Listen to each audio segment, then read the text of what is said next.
ಸ್ನೇಹಿತರೆ, ಮೀಡಿಯಾ ಮಾಸ್ಟರ್ಸ್ಗೆ ಸ್ವಾಗತ ಸುಸ್ವಾಗತ. ನಿಮ್ಮಲ್ಲಿ ಸಾಕಷ್ಟು ಜನ ದುರಂಧರ್ ಸಿನಿಮಾದ ಬಗ್ಗೆ ಮಾತಾಡಿ ಅಂತ ಕೇಳ್ತಾ ಇದ್ದೀರಿ. ಆ ಸಿನಿಮಾ ಬಗ್ಗೆ ಹೊಸದಾಗಿ ಮಾತಾಡೋದಕ್ಕೆ ನನ್ನ ಹತ್ರ ಇನ್ನೇನಿದೆ? ಇಷ್ಟು ವರ್ಷ ನಿಮಗೆ ಕೊಟ್ಟಿರೋ ಮಾಹಿತಿನೇ ಸಾಕಲ್ವಾ? ಪಾಕಿಸ್ತಾನದ ಬಡತನ, ಅವರ ಕುತಂತ್ರ, ಅಲ್ಲಿನ ಭಯೋತ್ಪಾದಕರು, ಅವರಿಗೆ ಬೆಂಬಲವಾಗಿ ನಿಂತ ISI, ಭಾರತವನ್ನ ಕಿತ್ತು ತಿನ್ನೋದಕ್ಕೆ ಸಿದ್ಧ ಆಗಿರುವ ಭಯೋತ್ಪಾದಕರು ಅನ್ನೋ ಸೀಳು ನಾಯಿಗಳು, ಅವರನ್ನಲ್ಲಿ ಸಾಕ್ತಾ ಇರುವ, ಅವರಿಗೆ ಬೇಕಾಗಿದ್ದನ್ನೆಲ್ಲ ಕೊಡ್ತಾ ಇರೋ ಮತಾಂಧ ಗುಳ್ಳೆ ನರಿಗಳು, ಅಲ್ಲಿನ ಮಸೀದಿಗಳು, ಅದರಲ್ಲಿನ ಬೋಧನೆಗಳು, ಪಾಕ್ ರಾಜಕೀಯದ ನೀಚಾತಿ ನೀಚ ಕೃತ್ಯಗಳು, ಬಲೂಚರ ಹೋರಾಟ, ಇದರ ನಡುವೆ ಮುಸುಕುಧಾರಿಗಳ ಅಬ್ಬರ. ಇದಿಷ್ಟೇ ತಾನೇ ಆ ಸಿನಿಮಾದಲ್ಲಿರೋದು? ಒಂದು ವಿಷಯನಲ್ಲಿ ಹೇಳಲೇಬೇಕು.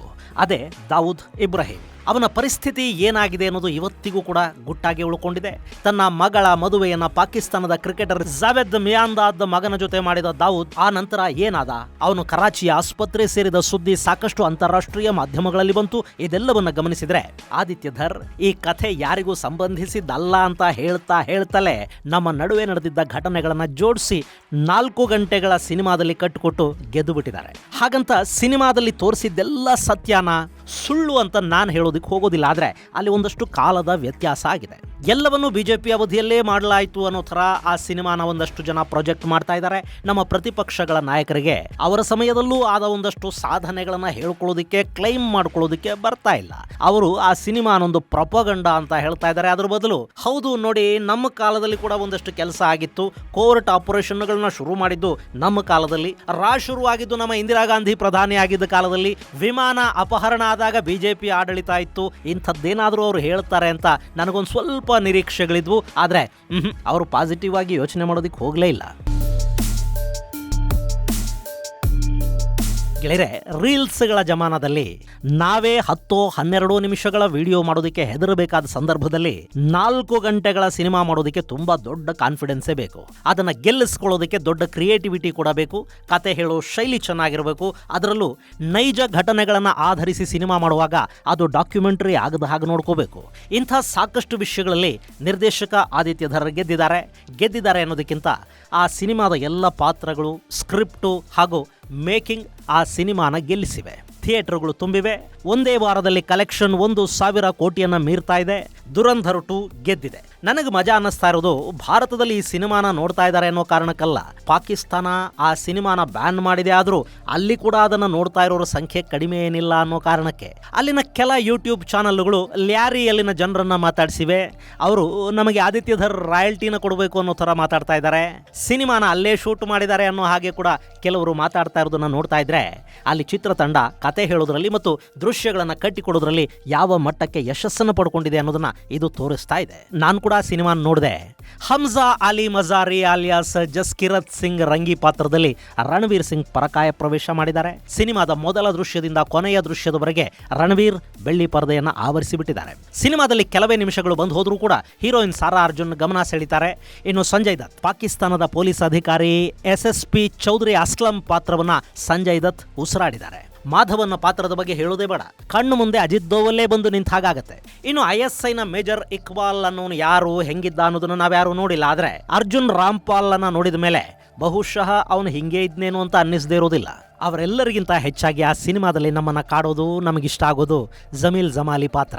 ರಾಕೇಶ್ ಬೇಡಿ ಆರಂಭದಿಂದಲೂ ನಮ್ಮನ್ನ ನಗಿಸ್ತಾ, ಪಾಕಿಸ್ತಾನದ ರಾಜಕಾರಣಿಗಳು ಹೇಗೆ ಜೋಕರ್ಗಳ ಥರ ಇರ್ತಾರೆ ಅನ್ನೋದನ್ನ ತೋರಿಸ್ತಾ, ಪಕ್ಷಾಂತರ ಮಾಡೋ ಎಲ್ಲ ಪೊಲಿಟಿಷಿಯನ್ಸು ಯಾವ ದೇಶದಲ್ಲೂ ಒಂದೇ ಥರ ಇರ್ತಾರಲ್ಲ ಅಂತ ನಮ್ಗೆ ಅನಿಸೋ ಹೊತ್ತಿಗೆ ಒಂದು ದೊಡ್ಡ ಟ್ವಿಸ್ಟ್ ಅನ್ನು ತಗೊಂಡು ಚಪ್ಪಾಳೆಗಿಟ್ಟಿಸ್ಕೊಂಡು ಬಿಡ್ತಾರೆ. ಮಜಾ ಏನು ಗೊತ್ತಾ?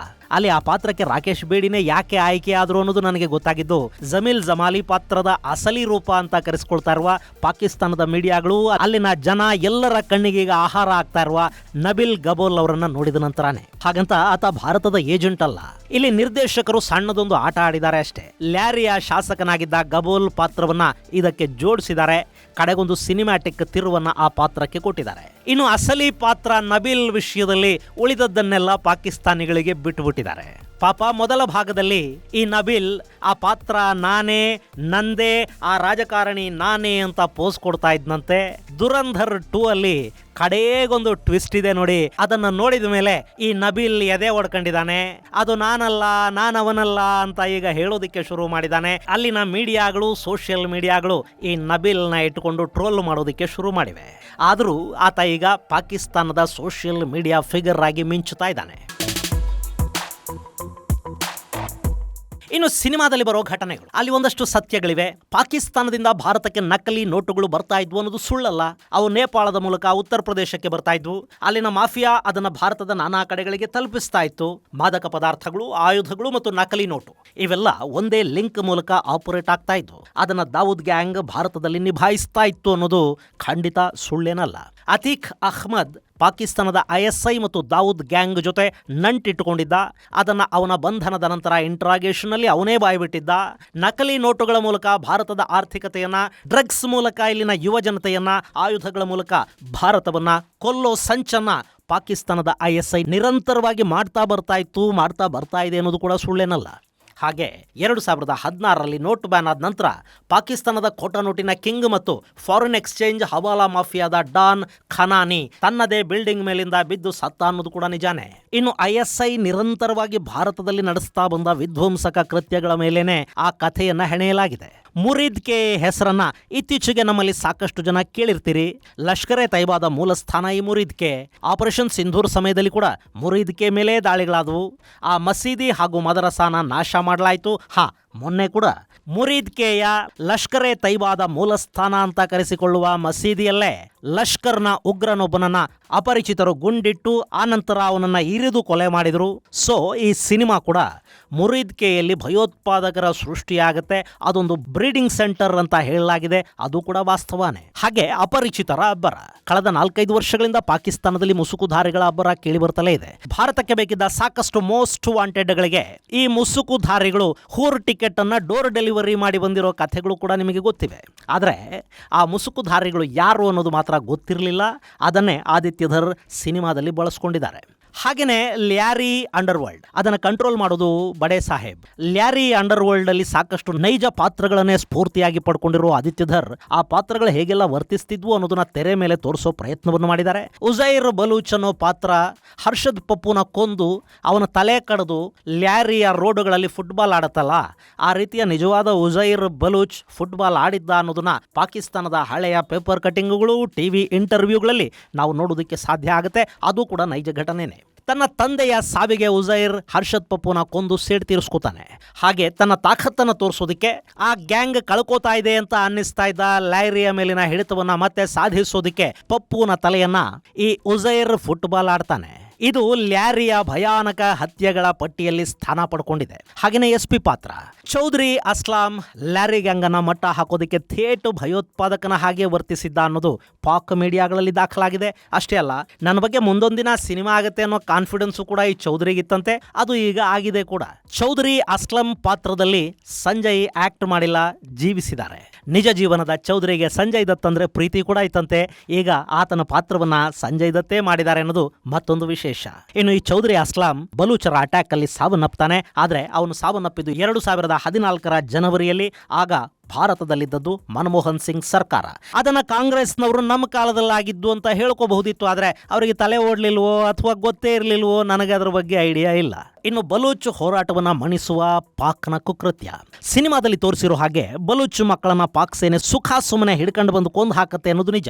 ಇವತ್ತಿಗೂ ಕ್ವೆಟಾ ಹಾಗೂ ಸುತ್ತಮುತ್ತಲಿನ ಭಾಗದಲ್ಲಿ ಬಲೂಚ್ ಹೆಣ್ಣು ಮಕ್ಕಳು ಬೀದಿಗಿಳಿದು ತಮ್ಮ ಮನೆಯ ಮಕ್ಕಳನ್ನ ಬಿಡುಗಡೆ ಮಾಡಬೇಕು, ಕಾಣೆಯಾದವರು ಎಲ್ಲಿದ್ದಾರೆ ಅಂತ ಹುಡುಕೊಡ್ಬೇಕು ಅಂತ ಪ್ರತಿಭಟನೆಗಳನ್ನ ಮಾಡ್ತಾನೆ ಇದ್ದಾರೆ. ಬಲೂಚರ ಮೇಲಿನ ದೌರ್ಜನ್ಯದ ಕಾರಣಕ್ಕೇನೆ ಅಲ್ಲಿ ಬಲೂಚ್ ಲಿಬರೇಷನ್ ಆರ್ಮಿ ಹುಟ್ಟಿತ್ತು. ಇವತ್ತು ಪಾಕಿಸ್ತಾನದಲ್ಲಿ ನಡೀತಿರೋ ಟಾರ್ಗೆಟ್ ಕಿಲ್ಲಿಂಗ್ಸ್ ಏನಿವೆ ಅದರಲ್ಲಿ ಆಫ್ಘನ್ ಮತ್ತು ಬಲೂಚರ ಪಾತ್ರ ತುಂಬಾನೇ ದೊಡ್ಡದಿದೆ. ಅದನ್ನ ಸಿಂಪಲ್ ಆಗಿ ಎಸ್ಟಾಬ್ಲಿಷ್ ಮಾಡೋ ಪ್ರಯತ್ನವನ್ನ ಈ ಸಿನಿಮಾ ಮಾಡ್ತಾ ಹೋಗುತ್ತೆ. ಇನ್ನು ಇದರಲ್ಲಿನ ಕ್ರೌರ್ಯ ನಿಜ. ಈ ಸಿನಿಮಾ ಸಾಮಾನ್ಯರಿಗೆ ಅತಿ ಹೆಚ್ಚು ಕ್ರೌರ್ಯ ಅಂತ ಅನ್ಸತ್ತೆ. ಅಗತ್ಯಕ್ಕಿಂತಲೂ ಹೆಚ್ಚು ಕ್ರೌರ್ಯವನ್ನ ವೈಭವೀಕರಿಸಿದ್ದಾರೆ ಅಂತ ಕೂಡ ಇಲ್ಲಿ ಅನ್ಸತ್ತೆ. ಆದ್ರೆ ಭಯೋತ್ಪಾದನೆಯನ್ನ ಮೂಲವಸ್ತುವನ್ನಾಗಿಟ್ಟುಕೊಂಡಿರೋ ಸಿನಿಮಾದಲ್ಲಿ ಅವರು ಭಾರತದಲ್ಲಿ ಎಷ್ಟೆಲ್ಲ ಕ್ರೌರ್ಯವನ್ನ ಮೆರೆದ್ರು ಅನ್ನೋದನ್ನ ತೋರಿಸದೇ ಇದ್ರೆ ಅದು ನಮ್ಮ ಮನಸ್ಸುಗಳ ಮೇಲೆ ಇಂಪ್ಯಾಕ್ಟ್ ಬೀರೋದಕ್ಕೆ ಹೇಗೆ ಸಾಧ್ಯ? ಅದರಲ್ಲೂ ಅಮಾಯಕರ ಮೇಲಾಗಿರೋ ದಾಳಿಗಳು, ಮಂದಿರ ಮಸೀದಿಗಳಲ್ಲಿ ಮಾಡೋ ಸ್ಫೋಟಗಳು, ಅಂಡರ್ವರ್ಲ್ಡ್ನ ಕರಾಳತೆ, ಮುಸುಕುಧಾರಿಗಳ ಆಟ, ಇದೆಲ್ಲವನ್ನ ಕಟ್ಟಿಕೊಡ್ಬೇಕಾದ್ರೆ ಅದಕ್ಕೆ ನೈಜತೆಯನ್ನ ತುಂಬೋ ನಿಟ್ಟಲ್ಲಿ ಈ ರೀತಿಯ ಒಂದಷ್ಟು ವೈಭವೀಕರಣವನ್ನ ಇಲ್ಲಿ ನಿರ್ದೇಶಕ ನಿರ್ದೇಶಕರು ಮಾಡಿರಬಹುದು, ಆದರೆ ಪಾಕಿಸ್ತಾನದ ಒಳಗೆ ಮತ್ತು ಪಾಕ್ ಮೂಲದ ಭಯೋತ್ಪಾದಕರು ಭಾರತದಲ್ಲಿ ಮಾಡಿದ ಕೃತ್ಯಗಳಿದ್ವು ನೋಡಿ, ಅವುಗಳಿಗೆ ಹೋಲಿಕೆ ಮಾಡಿಕೊಂಡ್ರೆ ಸಿನಿಮಾದಲ್ಲಿ ತೋರಿಸಿರೋ ಕ್ರೌರ್ಯ ತುಂಬಾನೇ ಕಡಿಮೆ. ಆದರೂ ಅದು ಮಕ್ಕಳು ನೋಡೋ ಸಿನಿಮಾ ಅಲ್ಲ. ಸೊ ಮಕ್ಕಳನ್ನ ಸಿನಿಮಾಗೆ ಕರ್ಕೊಂಡು ಹೋಗಬೇಡಿ. ಇನ್ನು ಕಡೆಯದಾಗಿ, ಈ ಸಿನಿಮಾದಲ್ಲಿ ಬರೋ ಪಾತ್ರಗಳು ಎಲ್ಲ ಕೂಡ ಒಂದೊಂದೇ ಪಾತ್ರಗಳಲ್ಲ. ಇಕ್ಬಾಲ್ ಯಾರು? ಅದು ISI ಅಷ್ಟೇ. ಅಲ್ಲಿ ಸಾಕಷ್ಟು ಇಂಥ ಇಕ್ಬಾಲ್ಗಳು ಬಂದಿದ್ದಾರೆ, ಹೋಗಿದ್ದಾರೆ. ಆದರೂ ಪಾಕಿಸ್ತಾನದ ISI ಯಲ್ಲಿ ಒಬ್ಬ ಇಕ್ಬಾಲ್ ಇದ್ದ ಅನ್ನೋದು ಮುಂಬೈ ದಾಳಿಗಳ ರೂವಾರಿ ಅಂತ ಗುರುತಿಸಿಕೊಳ್ಳುವ ಡೇವಿಡ್ ಹೇಡ್ಲಿಯ ಇಂಟರಾಗೇಷನ್ ನಲ್ಲಿ ಗೊತ್ತಾಗಿದೆ. ಡೇವಿಡ್ ಹೇಡ್ಲಿ ಭಾರತಕ್ಕೆ ಬಂದು ತಾಜ್ ಹೋಟೆಲ್ ಸೇರಿದಂತೆ ಇಲ್ಲಿನ ಸಾಕಷ್ಟು ಪ್ರದೇಶಗಳ ಬಗ್ಗೆ ರೆಕಿ ಮಾಡಿಕೊಂಡು ಆ ಮಾಹಿತಿಯನ್ನ ಪಾಕಿಸ್ತಾನದ ISIಗೆ ತಲುಪಿಸ್ತಾನೆ. ಡೇವಿಡ್ ಹೇಡ್ಲಿ ಜೊತೆ ಅವತ್ತು ಕಾಂಟ್ಯಾಕ್ಟ್ ಅಲ್ಲಿ ಇದ್ದವನು ಮತ್ತು ಹೇಡ್ಲಿಯಿಂದ ಭಾರತದ ಮಾಹಿತಿಯನ್ನ ಪಡ್ಕೊಂಡವನು ISIನ ಅಧಿಕಾರಿ ಇಕ್ಬಾಲ್ ಅನ್ನೋ ವಿಷಯನ ಹೇಡ್ಲಿ ತನ್ನ ಇಂಟ್ರಾಗೇಷನ್ ನಲ್ಲಿ ತಿಳಿಸಿದ್ದಾನೆ. ಹೀಗಾಗಿನೇ ಬಹುಶಃ ಇಲ್ಲಿ ಆದಿತ್ಯ ಧರ್ ಆ ಪಾತ್ರಕ್ಕೆ ಮೇಜರ್ ಇಕ್ಬಾಲ್ ಅನ್ನೋ ಹೆಸರನ್ನ ಕೊಟ್ಟಿರೋ ಸಾಧ್ಯತೆ ಇರುತ್ತೆ. ಹಾಗಂತ ಇಕ್ಬಾಲ್ ಅನ್ನೋದು ಒಂದೇ ಪಾತ್ರ ಅಲ್ಲ, ಅಲ್ಲಿ ಅಂಥ ಸಾಕಷ್ಟು ಇಕ್ಬಾಲ್ಗಳು ಬಂದು ಹೋಗಿದ್ದಾರೆ, ಭಾರತದ ವಿರುದ್ಧ ಕೆಲಸ ಕೂಡ ಮಾಡಿದ್ದಾರೆ. ಇನ್ನು ಹಮ್ಜಾ ಪಾಕಿಸ್ತಾನಕ್ಕೆ ಇಂಜೆಕ್ಟ್ ಆಗೋ ಮೊದಲು ಕೂಡ ಅಲ್ಲೊಂದಷ್ಟು ಏಜೆಂಟ್ರು ಇದ್ರಲ್ವಾ, ಅವರು ಯಾವ ಕಾಲದಲ್ಲಿ ಅಲ್ಲಿ ಹೋಗಿದ್ರು? ಜಮೀಲ್ ಜಮಾಲಿ 40 ವರ್ಷಗಳ ಹಿಂದೆ ನಾನು ಇಲ್ಲಿಗೆ ಬಂದೆ ಅಂತ ಆ ಪಾತ್ರದಲ್ಲಿ ಹೇಳ್ಕೊತಾನೆ. ಆಗ ಭಾರತದಲ್ಲಿದ್ದ ಸರ್ಕಾರ ಯಾವುದು? ಇನ್ನು ಪಾಕಿಸ್ತಾನಕ್ಕೆ ಭಾರತ ತನ್ನ ಏಜೆಂಟ್ಗಳನ್ನ ಇಂಜೆಕ್ಟ್ ಮಾಡುವಾಗ ಎಲ್ಲ ಸಂದರ್ಭದಲ್ಲೂ ಅಜಿತ್ ದೋವಲ್ ಅವರೇ ಇರಲಿಲ್ಲ. ಅಲ್ಲಿ ಅಜಿತ್ ದೋವಲ್ ಪಾತ್ರ ನಮ್ಮ ದಿ ಗ್ರೇಟ್ ರಾನ್ ಪ್ರತಿನಿಧಿಸ್ತಾ ಇದೆ. ಅದು ಸಿನಿಮಾ. ಪಾಕಿಸ್ತಾನ ಹುಟ್ಟಿದ ನಂತರ ಅವರು ಭಾರತದ ವಿರುದ್ಧ ಏನೆಲ್ಲ ಮಾಡ್ತಾ ಹೋದ್ರು ಅನ್ನೋದನ್ನ 4 ಗಂಟೆಗಳಲ್ಲೋ 6 ಗಂಟೆಗಳಲ್ಲೋ ಹೇಳೋದು ತುಂಬಾ ಕಷ್ಟ. ಸಿನಿಮಾಗೊಂದು ಚೌಕಟ್ಟು, ಕಾಲಮಿತಿ ಎಲ್ಲ ಇರುತ್ತೆ, ಅದರ ಒಳಗೆ ಕತೆ ಹೇಳಬೇಕು. ಅದನ್ನ ಆದಿತ್ಯ ಧರ್ ಮತ್ತು ತಂಡ ತುಂಬಾ ಚೆನ್ನಾಗಿ ಮಾಡಿದೆ. ಇನ್ನು ಯಾರಿಗೋ ಪ್ರಚಾರ ಸಿಗ್ತಾ ಇದೆ, ಇನ್ಯಾರಿಗೋ ಸಿಗ್ತಾ ಇಲ್ಲ ಅಂದ್ರೆ ಪ್ರಚಾರ ತಗೊಳ್ಳೋರ ಬುದ್ಧಿವಂತಿಕೆ ಮತ್ತು ಇವರ ದಡ್ಡತನ ಅಷ್ಟೇ ಹೊರತು ಪಾಪ ಸಿನಿಮಾ ಏನು ಮಾಡುತ್ತೆ? ಅದು ಕೇವಲ ಘಟನೆಗಳನ್ನು ಜೋಡಿಸಿ ಜನಕ್ಕಿಷ್ಟ ಆಗೋ ಹಾಗೆ ಅದನ್ನ ಜನರ ಮುಂದಿಡೋ ಪ್ರಯತ್ನವನ್ನು ಮಾಡಿದೆ ಅಷ್ಟೇ. ಇನ್ನು ಈ ಸಿನಿಮಾ ಬಂದ ನಂತರ ಪಾಕಿಸ್ತಾನದಲ್ಲಿ ಭಿಕ್ಷುಕರನ್ನೆಲ್ಲ ಹಿಡ್ಕೊಂಡು ಹೋಗಿ ಭಾರತದ ಏಜೆಂಟಾ ಅಂತ ಎನ್ಕ್ವೈರಿ ಮಾಡ್ತಿದ್ದಾರೆ ಅನ್ನೋ ಥರದ ವಿಡಿಯೋಗಳು ಓಡ್ತಾ ಇವೆ. ಆಕ್ಚುಲಿ ಅಲ್ಲಿ ಭಿಕ್ಷುಕರ ವಿರುದ್ಧ, ಡ್ರಗ್ ಪೆಡ್ಲರ್ಗಳ ವಿರುದ್ಧ ಒಂದು ಡ್ರೈವ್ ನಡೀತಿದೆ ಅನ್ನೋದು ನಿಜ. ಆದ್ರೆ ಅದು ಈಗ ದುರಂಧರ್ ಬಂದ ನಂತರ ಆಗ್ತಾ ಇರೋದಲ್ಲ. ಹಳೆಯ ವಿಡಿಯೋಗಳನ್ನ ಸೋಷಿಯಲ್ ಮೀಡಿಯಾಗಳಲ್ಲಿ ಕೂಡ ಕೆಲವರು ಆದಿತ್ಯ ಧರ್ ಥರಾನೇ ಜೋಡಿಸಿ ಅದನ್ನ ದುರಂಧರ್ಗೆ ಲಿಂಕ್ ಮಾಡ್ತಾ ಹೋಗ್ತಾ ಇದ್ದಾರೆ ಅಷ್ಟೇ. ಇನ್ನು ಸಾಕಷ್ಟು ಪರ ವಿರೋಧಗಳ ನಡುವೆ ದುರಂಧರ್ ಬಾಕ್ಸ್ ಆಫೀಸ್ ನ ದುರಂಧರನಾಗಿ ಮುನ್ನುಗ್ತಾ ಇದ್ದಾನೆ. ಯಾರು ಅದರ ವಿರುದ್ಧ ಮಾತಾಡ್ತಾ ಇದ್ದಾರೋ ಅವರೇ ಆ ಸಿನಿಮಾದ ಬ್ರಾಂಡ್ ಅಂಬಾಸಿಡರ್ಗಳ ತರ ಕೆಲಸ ಮಾಡ್ತಾ ಇದ್ದಾರೆ, ಸಿನಿಮಾಗೆ ಪ್ರಚಾರವನ್ನು ಕೊಡ್ತಾ ಹೋಗ್ತಾ ಇದ್ದಾರೆ. ಅವರಿಗೆ ಅದು ಗೊತ್ತಾಗ್ತಾ ಇಲ್ಲ ಅಷ್ಟೇ. ಇನ್ನು ಪಾಕಿಸ್ತಾನದ ನೈಜ ಘಟನೆಗಳ ಬಗ್ಗೆ ನಾನು ಈ ಹಿಂದೆ ಸಾಕಷ್ಟು ಸಂಚಿಕೆಗಳಲ್ಲಿ ಹೇಳಿದ್ದೀನಿ, ಇನ್ನು ಮುಂದೆ ಕೂಡ ನಿಮಗೆ ಹೇಳ್ತಾನೆ ಇರ್ತೀನಿ. ಅದನ್ನ ನೀವು ಹಿಂದೇನೂ ನೋಡಿದಿರಿ, ಮುಂದೆ ಕೂಡ ನೋಡ್ತೀರಿ. ದುರಂಧರ್ ಆ ಘಟನೆಗಳ ಸಿನಿಮಾ ರೂಪದ ತರ ಅಷ್ಟೇ ನನಗೆ ಕಾಣಿಸ್ತು. ಇನ್ನು ನಿಮಗದು ಹೇಗೆ ಕಾಣಿಸ್ತು ಅನ್ನೋದನ್ನ ಕಾಮೆಂಟ್ ಬಾಕ್ಸಲ್ಲಿ ಹೇಳಿ.